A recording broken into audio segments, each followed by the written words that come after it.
normal.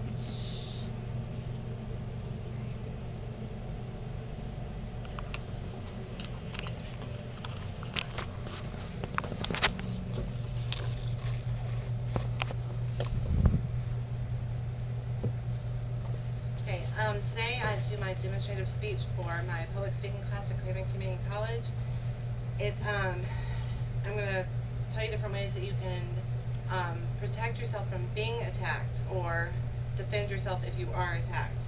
Um, it's going to be different ways to defend and protect, and then, um, okay, we get caught up every day in our daily thoughts. We go shopping, it's Christmas time, we're going out of stores, we're not completely being aware of our surroundings. We're not watching what's going on around us. We're busy with our cell phones.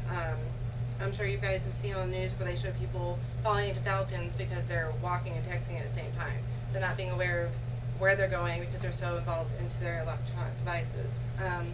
We also, our thoughts are on our Christmas presents, we're on our jobs, we're not paying attention. Someone could be following you out to the parking lot or following you as you go to your car. They could be sitting inside their vehicle waiting for you to come back to your car. And you're not aware of it because you're not paying attention. Um, the main thing that people that are looking to attack or um, they're looking for victims that are vulnerable, that aren't paying attention, that may be by themselves, they're not in a lighted area, they park their car further away because they wanted to walk in. Well, then someone may be waiting for you to walk all the way back out there. So again, like I said, I'm going to teach you things how to prevent yourself from being a target, and then things how to defend yourself if you do become a target. First of all, you should be prepared. Um, Make sure that you have knowledge of different things that can help you out. You need to, if they come up to you and they want your purse, they want your car, they want your money, give it to them. You never want to fight back over that. It's not worth it. You can have $1 million purse, it would not matter because it's between your life and the purse. It doesn't matter. It's not worth it. Again, you need to be aware of your surroundings, people being near your cars. Make sure you shop with people. You're usually not alone. If you're going to go to the mall, ask a friend to go with you. If you're going to go to Walmart at 12 o'clock at night, ask your husband, boyfriend, whatever, to go with you. It's the best time to shop at Walmart, but again, that's when people may be out roaming around looking for someone to attack. And always park under light instead of dark areas. The biggest thing is that you need to be prepared. Whether you're going into the store, if you're going to the car, you need to be aware of what's going on. Um, if you have mace, mace can be very effective. Mace is not effective if it's in your purse. You can't tell the attacker, wait 1 second, let me get my mace out of my purse. I need you to wait before you attack me. That's not going to work. The mace needs to be in one hand, the keys in the other as you're going to the car. The keys should be ready so you can get into the car and you can lock your doors. Another thing is to be aware, if you have your keys, they say that you can take your keys and put them between your fingers as you walk out to the vehicle. Um, that can be used as a weapon if someone comes up to you because it has sharp points. If you have multiple keys, you can put them between multiple fingers. Um, if you have a purse, this is all good and handy. We usually don't hold our purse. We usually walk around, we talk. Purse snatcher, they can take it right off your shoulder. You're not holding on to it, they're going to take you by surprise and they're going to run. They're good at it. That's why they're purse snatchers. They know they're going to be able to get away before you can even think twice. They advise that you take the purse and put it across your body. You're more likely not going to be a target because that person knows that it's going to be a fight to even get the purse off of you. It keeps it safer. You also have your arm down to keep over it, so it's not as easy for them to even put their hands in. And again, have the mace, the keys out. They should be in your purse. You shouldn't have to look for it. If you are attacked, despite that, if you don't have your purse, you don't have your mace, you don't have your keys, some of that may not matter. They're aggressive enough, they're going to continue to come after you. Fight back.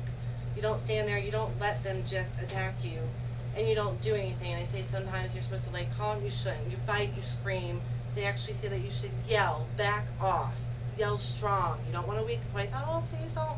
Yell at them. That shows that you're not vulnerable. You're not going to be a little helpless.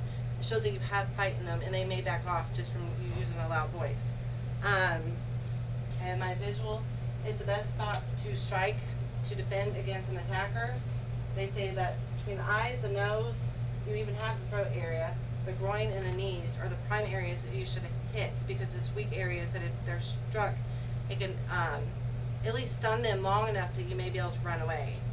And the biggest thing is if you're going to kick, you should stand up. If they're front this way and they're facing you and they come at you this way, the best thing for you to kick is your foot straight on. They say to kick like a soccer ball. You're not going to just sling your foot, toes straight into the shin because it's a prime area where they're going to have pain. They're actually going to release you and you can run. Um, if your elbow, if they come up behind you and your elbow is free, you want to strike with your elbow, go to the throat, go to the ribs, and go to the gut as hard as you can because again it's a sharp area, it's protected, it's not going to go weak, you're going to slam as hard as you can. Um, Again, if it's face to face, if they're going to attack you from the front, the heel of your hand should go directly into their nose. If it doesn't break their nose, you don't have to be that strong. It has to be long enough for their eyes to water. That stuns them. You have time to run. If they grab you from the front, if they get you on the ground, if you're down face first, whatever, the biggest thing, thank you. The biggest thing is you need to put space between yourself and the attacker.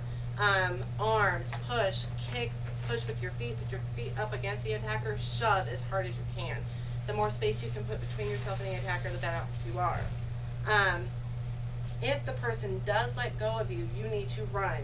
You need to run as fast as you can. They actually say that the further that you can get away, less likely they're going to attempt to follow you. They're going to run off themselves. Um, there's self-defense classes in community centers. They're at the gyms. You can look up all over. Sometimes I know in employment places, if you ask your boss if enough people want to come into it, or it's a special month or whatever, if it's a bunch of female employees, they could probably bring somebody in to teach basic self-defense. And these are good classes to take because they say the more you practice it, the more apt you are to go straight for it if something does happen. If you forget this or you're worried, you're like, how am I going to remember all this in that moment? It doesn't matter. The only thing that you need to remember is to fight, to yell, and to not be a victim. And